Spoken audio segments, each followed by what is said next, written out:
Hi everybody, welcome along today. Nice to see you all. We might have some more people join us during the course of this. My name's Rebecca. I wanted to do this talk. I'd wanted to do it for a while actually. I think gratitude is such a huge part of our lives, and there's just so much for us to learn. And yeah, so I feel quite excited about doing this. It's a really, really beautiful topic. I have a background in biology, so and also did a bit of psychology as well. And so for me, the essential oils have just been so incredible in terms of looking at things from a completely different, pure perspective. And I feel like with time, the wisdom that I gain associated with that and having them as a part of my life, I feel it's actually quite an honor. So it's an honor to be able to present to all of you today, which is really exciting. So welcome. For me, I've brought along my favorite oils. And so if you've got an oil with you that you want to get out and put a drop on the palm of your hand, take a deep breath of that beautiful oil. I've got rose oil, which is such a precious one. And again, I just feel so grateful to be able to have it as part of my life. Connects me with my femininity, connects me with nature, with my creator, makes me feel abundant. So in the same way, a lot of the citruses as well, and a lot of the oils that are connected with spirituality, which it makes up a huge component in my life. So I just wanted to invite all of you to take a moment, because this is really, it's based on reflection and personal reflection and growth, and the time that we take for ourselves to consider what we really, really need. And just to take a moment to open yourself. I find that if I'm in reflection, prayer, meditation, I want to open my hands out. I need to open my body.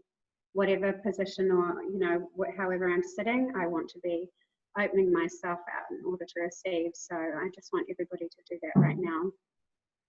The lovely ladies with me. Just be willing to open yourselves and understand the beauty that each of you have and the dignity that each of you have.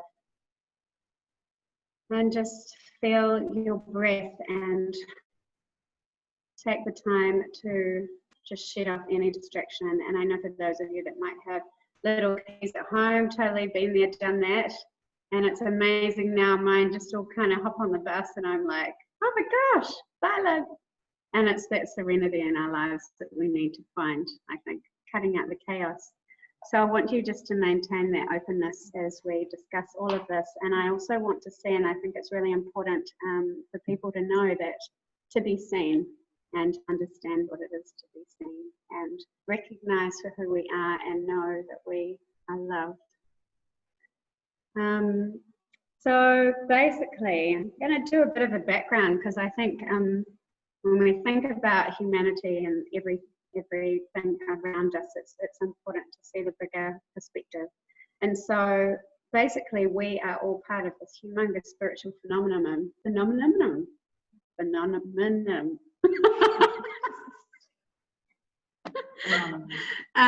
that has been taking part over centuries. So that it's binded all these beautiful ancient souls together into these beautiful bodies over the last thousands of years, however long that humans have been like a part of history. And basically we're just this small moment in time in terms of us and, as individuals. And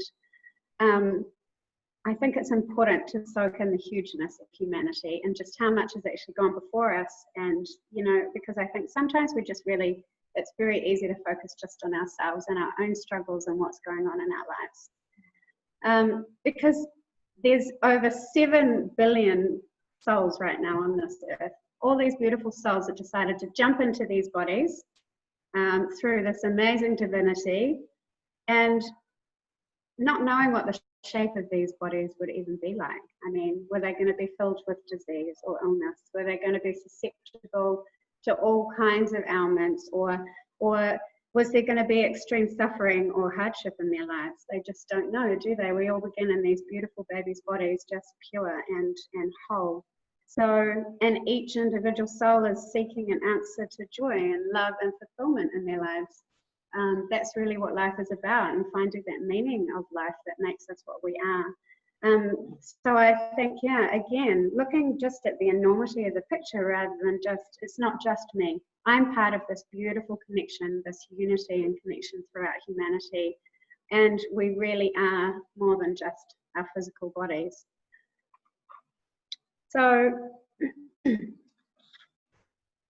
there's a really amazing doctor who beautiful Pitt put me onto, and his name is Dr. Zach Bush, and he is a medical doctor, and he's got amazing experience around so much to do with soul science, epigenetics, the way that the world has developed, and also the future of humanity and our ecosystem. And I really do encourage you to look him up.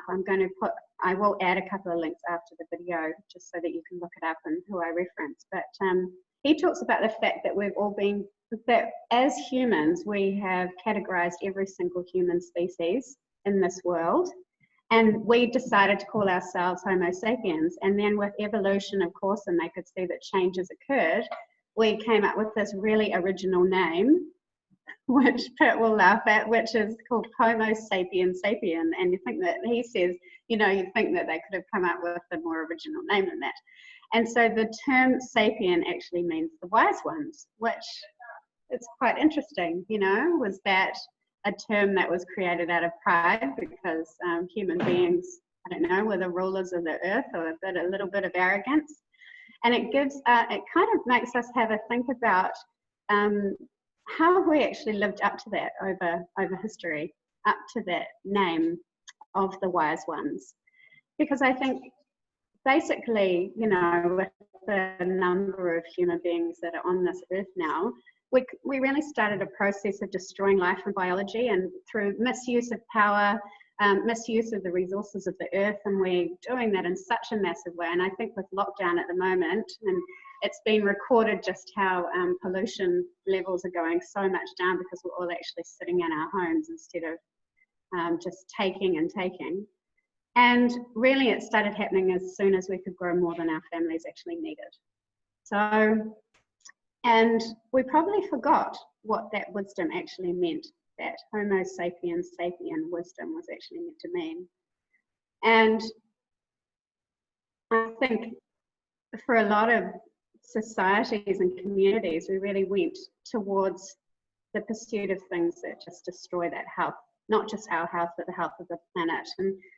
And so, we start to think about all the herbicides, the pesticides, the way that we have tried to change what is nature so that we could control it. And we about all of the, we're all right with the internet connection, looking unstable, it says. So we're looking at, all kinds of side effects now that then we're trying to control again. Weaker immune system, eczema, obesity, infertility issues. And we think, well, I mean, what was that? We've really got to look at our history around that. So what we have done is,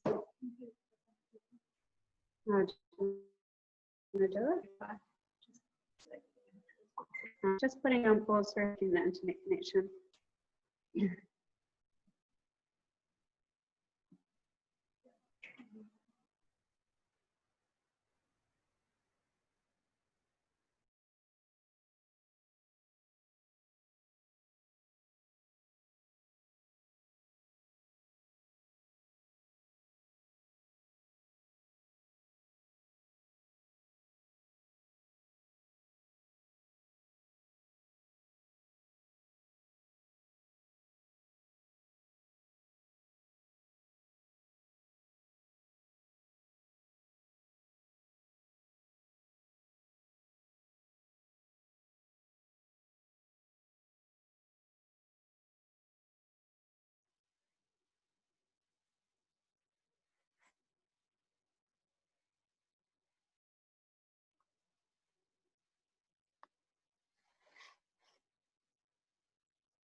unlimited data, you can always join a hospital. Trying to knock over the plant. You don't need the Huh? Is it? Oh, okay. All right. Oh, sorry about that, everybody. It's quite dark now. No, I'm trying to use my mouse. down here to lighten you up. Good? Yeah, cool. Okay. Do we do gallery view or speaker view? There we go. Okay. Not showing yet.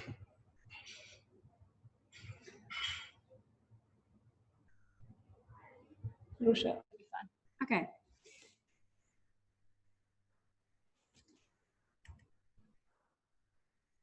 Can everybody hear us? Yeah. Okay. Can everybody see Rebecca? Yeah, sweet. Okay, cool. Sorry about that, guys. Okay, all right. So it's okay. Can you see me on the main screen or not? Because we've got, this doesn't look right. I can actually see two of you because your old screen's paused and then you're on Amy's screen. But apart from that, I'm on the gallery view. So okay, we're going to go out. Cool. Okay, all right, great. Okay, sorry about that. A few technical issues. So where was I at? So basically, yeah, what we did was we actually replaced our lives with science and pharmaceuticals, and it's amazing how, you know, the dominance of the human race just basically, I mean, we basically just took over and really reduced our life expectancy as we modernized nature, because that's basically what it's all been about, is just modernizing nature to kind of fit us and to make it, manipulate it and control it how we wanted to do. So now it's so important that we actually look to transform and learn from nature once again and actually make this a turning point in our history. I mean, that's what we do with the oils and any kind of time that we're trying to seek to better ourselves, better our health and increase our awareness. And it's our responsibility to do this for future generations, because it's just, it's so incredible how, yeah, we just haven't taken this responsibility, and it's gotten quite out of hand. It's still not coming up on the main screen. All right. Okay. Can I see? No, I don't think so. So I think COVID-19 has given us a really, really awesome opportunity to see things in a completely different perspective.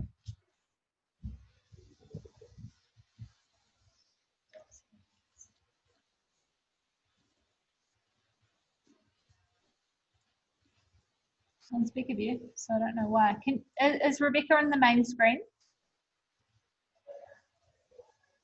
Are we on the main screen, or can you just see yourself, Francie? I'm on the view where I can see everyone equally, so I'm not sure what the main screen looks like. Can you? The Okay. big Rebecca, not small on the window. It should be working. Okay, that's fine. Can you just leave it like that? That's okay. Yeah. Oh, sorry, everybody. So yeah, I think COVID-19 has actually allowed us to have a different perspective and actually look at things from a new beauty. And I think the virus in itself, I mean, it's a prime example of how untamed nature is, because we're really arrogant to think that we can, you know, control nature and also just create all of these vaccines and do, you know, think that we've beaten it. And it just shows how, yeah, how mighty and all powerful that we think we are, you know, and it points out the power of replication in nature and just how incredible nature is, that the second we would have put together a vaccine for something, it would have morphed into another virus completely, and we're not going to have control over it. And I think, you know, we need to not see negative things that come into our lives, whether they be viruses or whatever they are, as a form of punishment or a form of power or control, but all part of nature's evolution. in our lives, and the way that nature actually advances itself, which is actually so powerful and beautiful in itself. And really, we in every single aspect of our lives, it's a really good reminder that not everything's in our hands. Like, we can't control everything. And when we start to think that we control everything, or have the arrogance that we think that we can do so, or the pride to think that we can, then we've really got to take a new look, I think. So it's a really great time during this virus, still in level 2. And I know we'll be emerging out, but we don't really know the future of what we're going to see with this anyway. It's actually a really good time to assess our fear and what we are trying to have control over in our lives, I think. Because if you come out of COVID-19 and you haven't learned anything at all, then it's kind of been a waste. And every opportunity, whether good or bad, we've really got to learn from. So I really want to talk about this conscious rebirth that we can have, because life is basically based around life and death. The new life that comes into our lives right at the beginning, but also just a conscious rebirth that we actually need to have as we mature through life ourselves. And sometimes having death moments in our lives have to occur naturally as well. So, and here we go. Like I said before, we've got these 7 billion beautiful souls all going through this, all trying to seek this deeper meaning in their lives. So it's actually really, really exciting thinking about the expansion of this consciousness that we can have as an entire humanity through a new rebirth of our emotional and spiritual sides, something that we should always be striving for. So, and sometimes we need death moments in our lives to release things and let things go naturally, and know when the right time is to move on and to have that growth. And that's in terms of letting go of fear, letting go of doubt, and letting go of insecurity when trial comes as well. And you can see a really good example of that has been the virus, because so many people have actually dealt with the virus differently. I mean, some people have come out just still very melancholy and probably incredibly stressed, and some people have gone through real hardship during this time as well. And so it's such an individual experience for everybody. And it's interesting to see people at that time, to really see them for what their experience is and what they've gone through, because it's just all so individual. So for some, it's been really positive, and for some, it hasn't been, But ultimately, I think in all of this, in the bigger picture, we really need to understand that we are beings of life and light. That's ultimately what makes us. We've got a higher power, no matter what you understand that to be individually, who completely unconditionally accepts us. This all-seeing higher presence.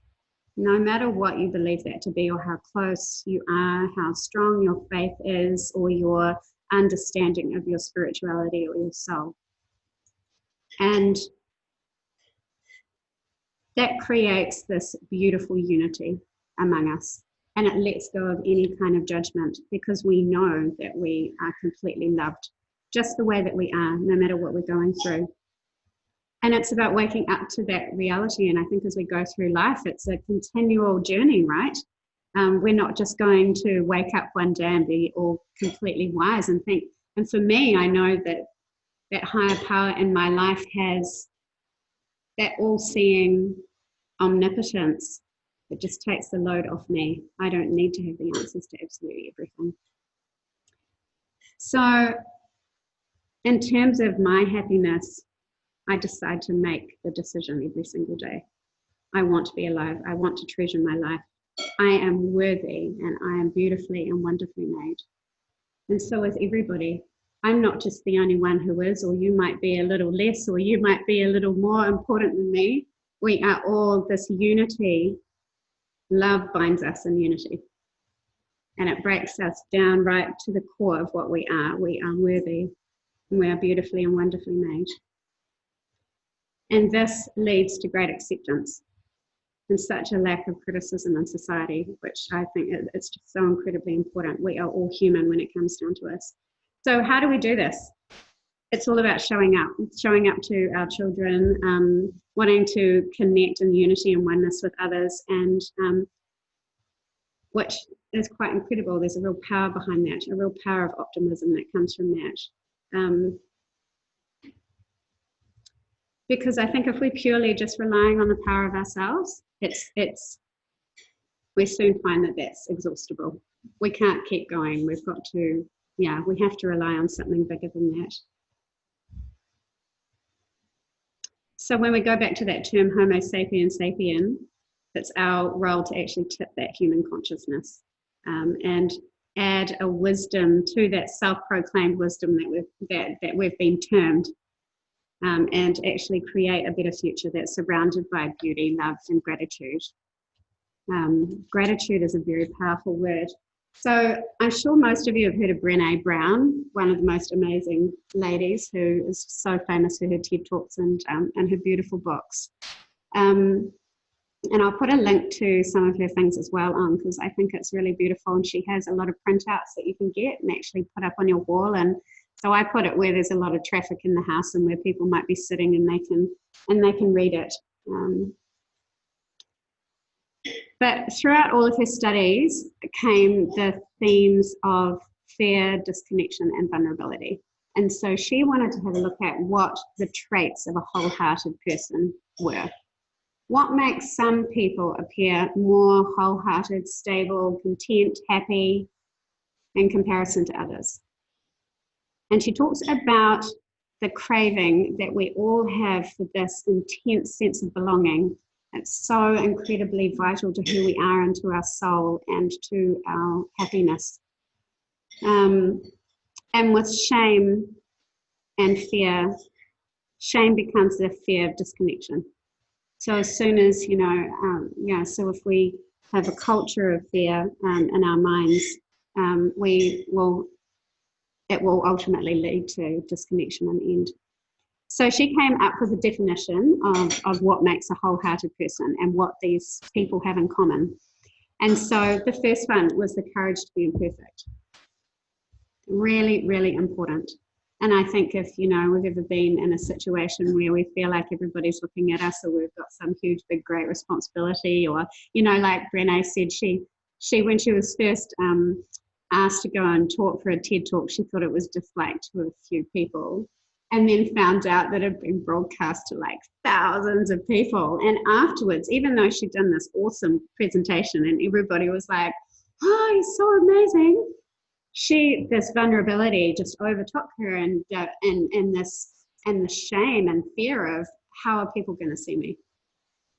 And so that courage to be imperfect is just so important. And embracing that is it's actually a really beautiful thing when we do that. We don't have to be perfect all the time.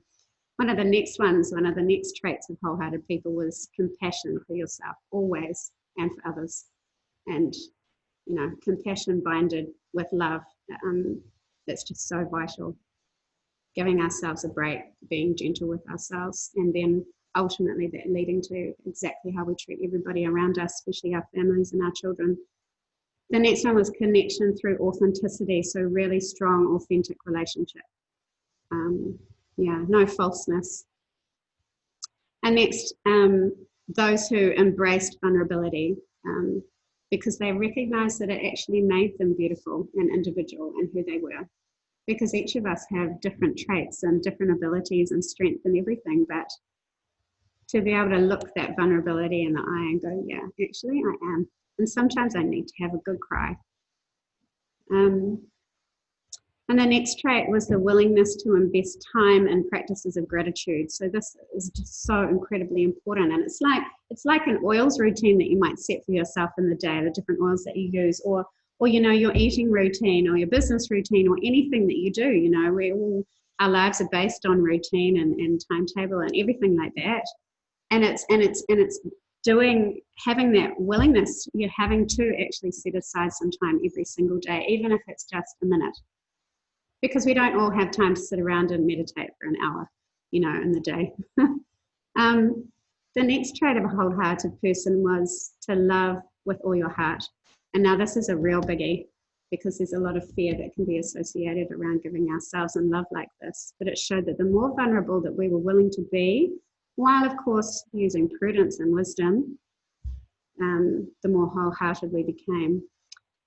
And the last one was to have a deep belief in your own worth and that you are loved and that you have deep connection with others, because we're all meant to be part of community. Community is everything in our lives. You know, we're not made to be alone. We need to surround ourselves with that. So there's a beautiful relationship between joy and gratitude. And it's in order to manifest joy in your life. So I think it's really important to point out that, because I think we hear a lot of the time that you've got to have an attitude of gratitude. And you're kind of like, oh, okay, so I've just kind of got to feel it, and I've just got to kind of decide it, and I just have to automatically be positive. And I mean, we all know that that's just not sustainable. I mean, we might just go around going, yeah, I'm this super positive person all the time. And really, actually, in the background, we're just really not. And it's totally unsustainable, completely unsustainable. It's totally unrealistic as well. So gratitude has to be a regular, tangible practice in our lives. And joy becomes the manifestation of that gratitude. So what gratitude does is it invites joy into our lives. It's the natural evolution of things. So I'll explain that a little bit more.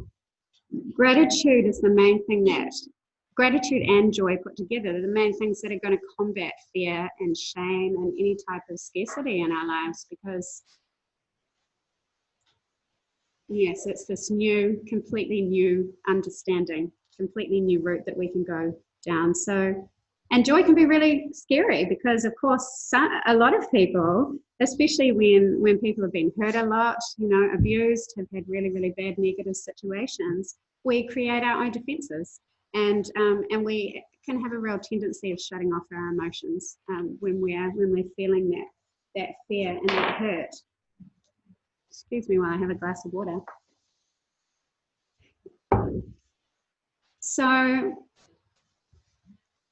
I think it's important to look at suffering and how we actually deal with suffering in our lives. In terms of answering, you know, the issue of fear in our lives and considering the possibility that it can actually come through suffering a lot of the time. Suffering doesn't always have to be something that's negative. So loss can often, what it does is it naturally helps us to change our perspective. Often after a big life event, and losing something that's really incredibly precious to us can really create life from death. So it's that rebirth again that I was talking about, and that rebirth of consciousness from a death moment, where we can take a moment in our grief to actually have a real realization of our blessings, all of the little things. And I think when we're suffering grief in a really major way, and for those of you who have lost people in your lives, say for example, someone who's really, really close to you, you know that grief just knocks you out. It totally, you can't function. And it's about sometimes even just taking life a minute at a time, not even an hour at a time, or even, you know, half a minute at a time to try and get through it, because it just completely disrupts everything for you. And so we've got to be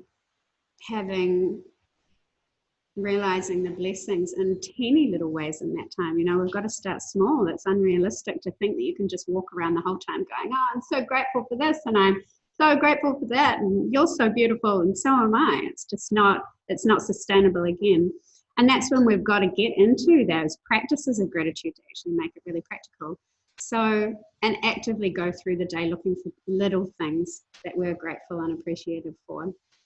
So, and I think it's important to say that, because I think when we're younger, we tend to think that life is a little bit more of a fantasy land, and that it's a really romantic kind of place, and we don't realize the reality of what life actually is until we grow up a little bit.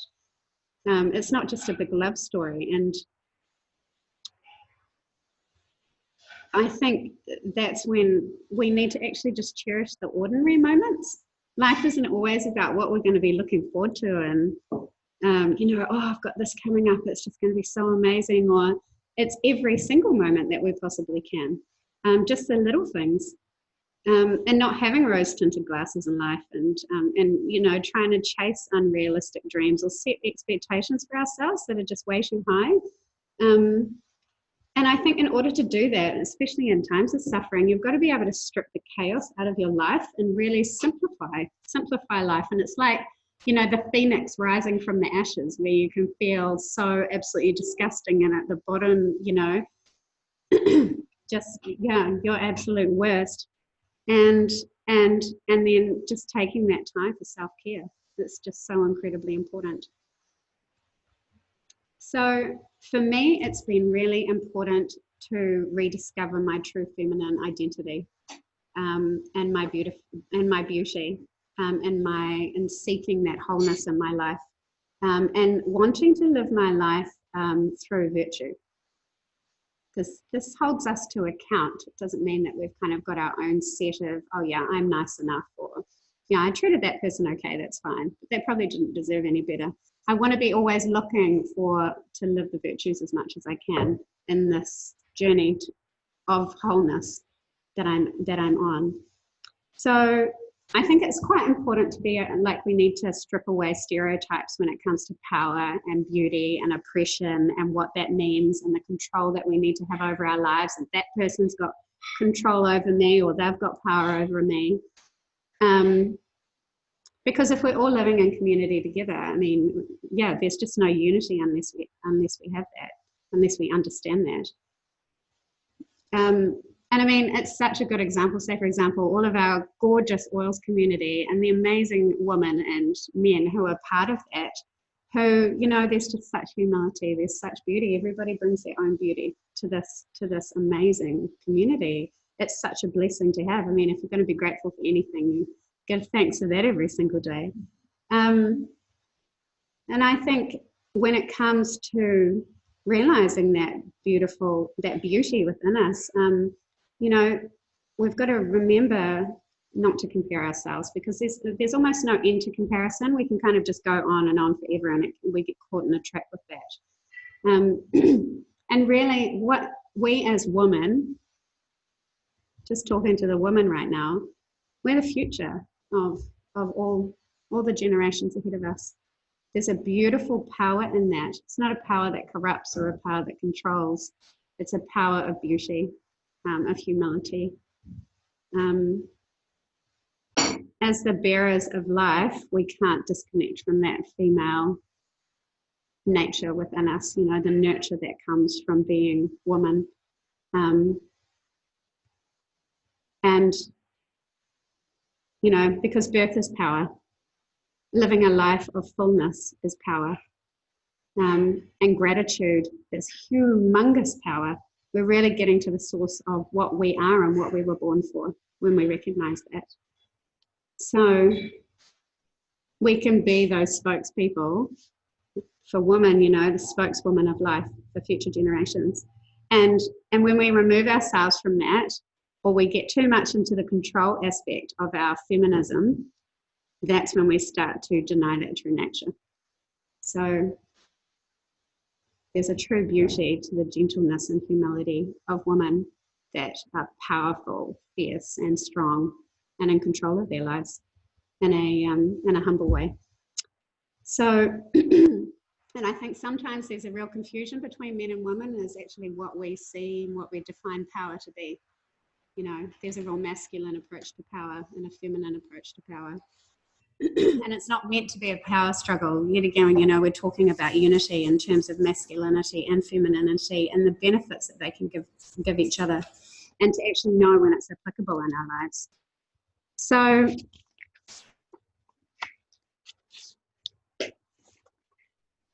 I've got this really beautiful, this is from Brene Brown. It's called The Manifesto of the Brave and Brokenhearted.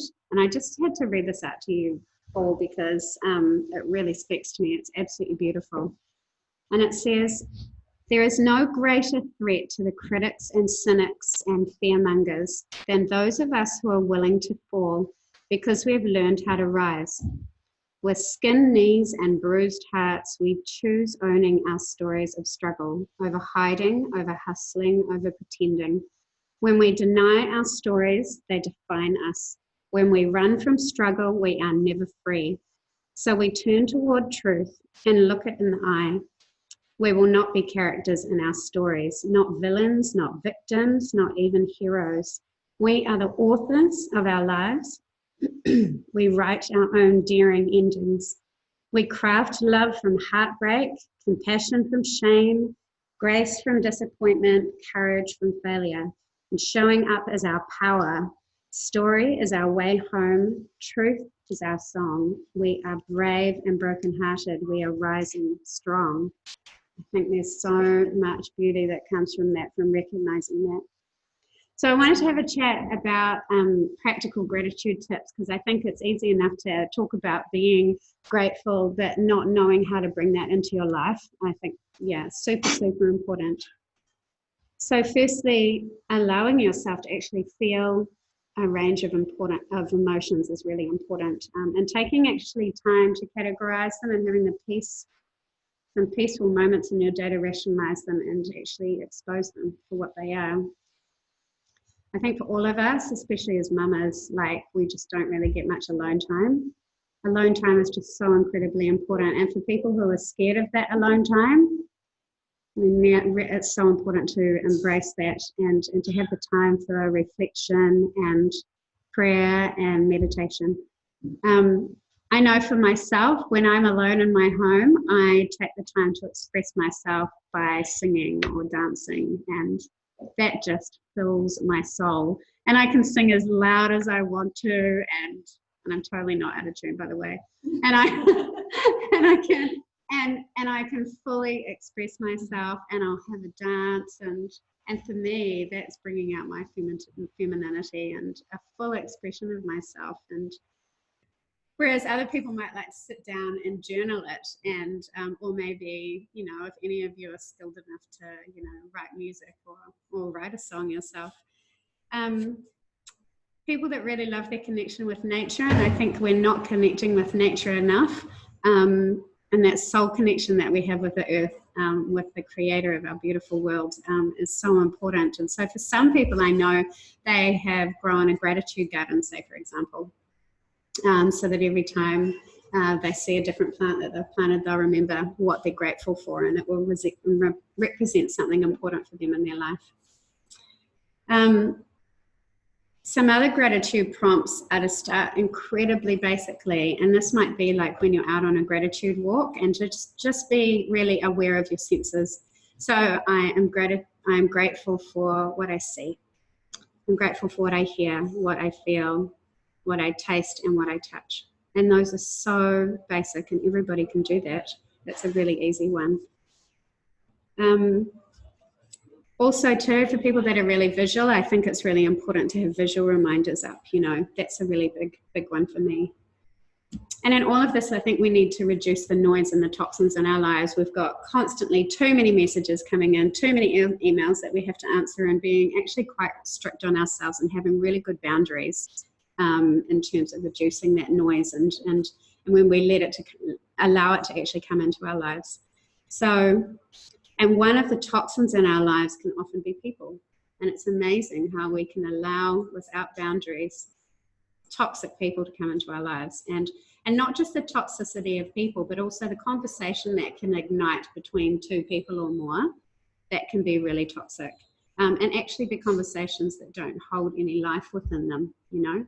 And as soon as we see that happening, we've actually got to physically stop ourselves. We've got to show self-restraint and actually say, actually, I'm not going to be part of that. I'm not going to be a person that enters into any conversation that criticizes other people or makes me appear to just have so much pride and think that I'm better or I know better. So obviously, yeah, technology, far out, everybody, and especially with like working from home and lockdown and everything, we've actually got to reduce it.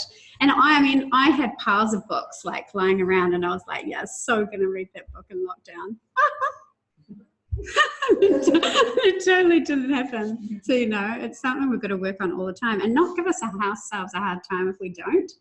Oh, you know, oh, far out, so useless. I didn't use my time probably in lockdown. Oh my gosh, I could have done so much better. But I bet there were other things that you did really awesomely. So I think it's important to regularly assess your perspective. It's a really healthy, kind of like a health check that you do on yourself. And you've got to do it when you're in a peaceful state. Trying to do it when your mind is in flux or kind of in chaos, it's just absolutely impossible. And that's when we're going to have really crazy thoughts and run things over and over and over in our heads constantly. You've got to be able to quietly assess, quietly step by step go through things to assess and see where you're at in terms of your perspective around something that may be troubling you or something that's a huge burden in your life or suffering. And finally, in terms of being a practical tip, just having the trust and that there's a strength and love greater than yourself, that it's actually not all on your shoulders, you know. So going back to some of the oils that I absolutely love that I use, especially for gratitude and especially for just really calming my mind, creating perspective in my life. I love the blessings of the floral oils, especially rose and jasmine. I just find them so close to my heart. And the oil console is a really, really beautiful one for me from the emotional aromatherapy range. This one is like next level for me. If I feel I have an injury in my heart or I have grief that is too overwhelming for me and it limits my capacity to give and love and receive, this is the one that I reach for, as well as my frankincense, because I know that it's the healer for my heart, the healer for my mind, and all the craziness of when I think that I can do things all on my own. That's when I diffuse those, and they're absolutely beautiful. And I will anoint my own body with oils like frankincense. Another two that are really beautiful for me, spikenard is a gorgeous one. I know not everybody is ultra keen with spikenard because it's a root and it's got quite a different, quite strong, earthy smell to it. But I find that's absolutely beautiful. It's got a lot of indications in terms of women's health as well, and also around times of suffering and death in our lives. It's especially a really beautiful one for end of life care. And so if we think about the different kind of deaths that we have to go through in our life and letting go of things and sufferings, then that's a beautiful one to use again and to anoint ourselves as precious and chosen and worthy. And then peace. Peace is a really other beautiful one. That's one of my other favorites from the emotional aromatherapy range. And I will roll this on my wrists every night before I go to bed, and on the back of my neck while I pray and just physically and emotionally calm myself down for the day and take that time for me. Because I think we, especially for mums, we're given our lives. And until our bubbas are old enough to be able to make their own lunches like we were talking about before and, you know, have any idea of time in their lives and be responsible for themselves, we're like the go-to all the time, and we get used to just giving and giving and giving and giving constantly. And sometimes you can't actually see an end in sight. It's like if you've got a new baby and they haven't quite reached the stage where they can win themselves, you know, by themselves, and you're up every night, like winding them constantly, and you know, everything's a stage. And I've realized now that my kids are getting a little bit older, all of a sudden there's so much more independence, and I'm getting me back, because we're not meant to just, like, we're not slaves to our family, but we're not meant to be serving in such huge capacity that we're totally worn out ourselves and have nothing left to give. And I think, I'm coming to that stage now. I can really focus on myself a lot more, and it gives me the ability to give so much more. So peace is one that allows me to do that. So for me, the oils are a great privilege. They fill my life with purity, and they're truly a gift, and they're a blessing to everybody that we meet in our lives. When you find a good thing, you can't just keep it to yourself, right? It doesn't matter what it is. Hey, this coffee is really great. Yeah, maybe not getting to about my cup, but you know, that these oils are a gift. They're a true gift to this earth and to one another. And you know, I also feel just really blessed to be part of like a wider company that's got such beautiful sustainability, because sustainability isn't just about keeping the earth happy. It's about sustainability emotionally and spiritually and physically in our lives. You know, where homeostasis has to be the ultimate goal for everything in life. Yeah. So we can manifest our own future, you know, future generations. You know, we can manifest a lot more abundance through our lives with the power of essential oils, which I think is beautiful.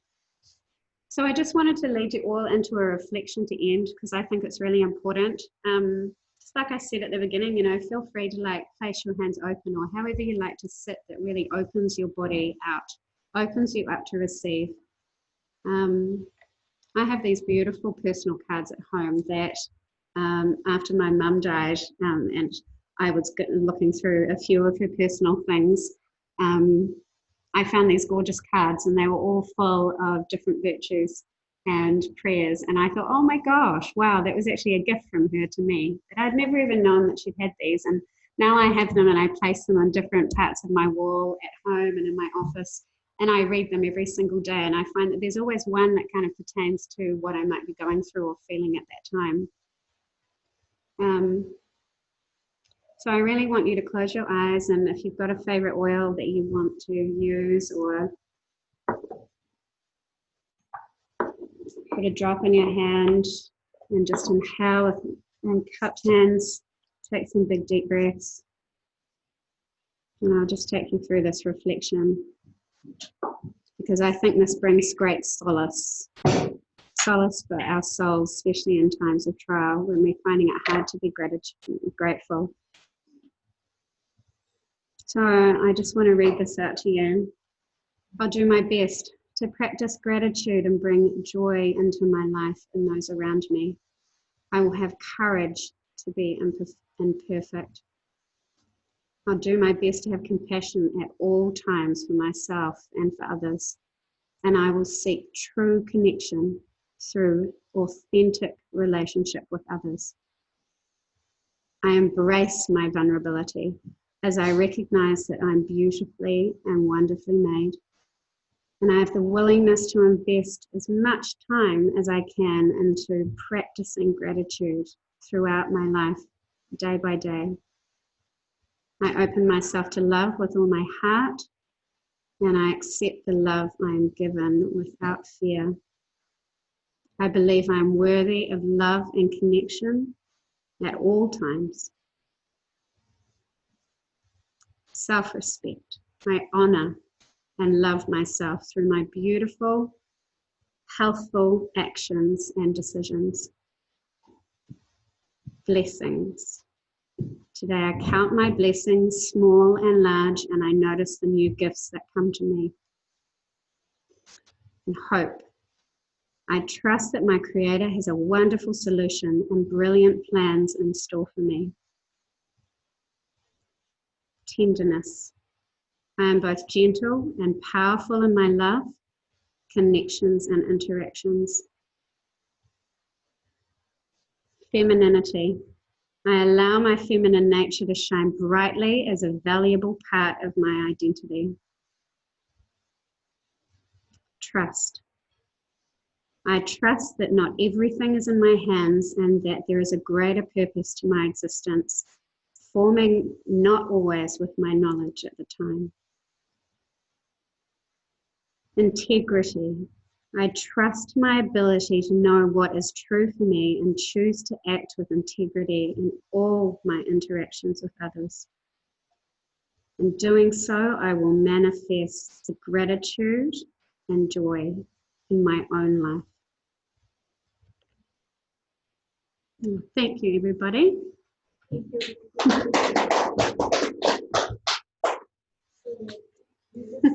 Silent claps. Do you want to come around and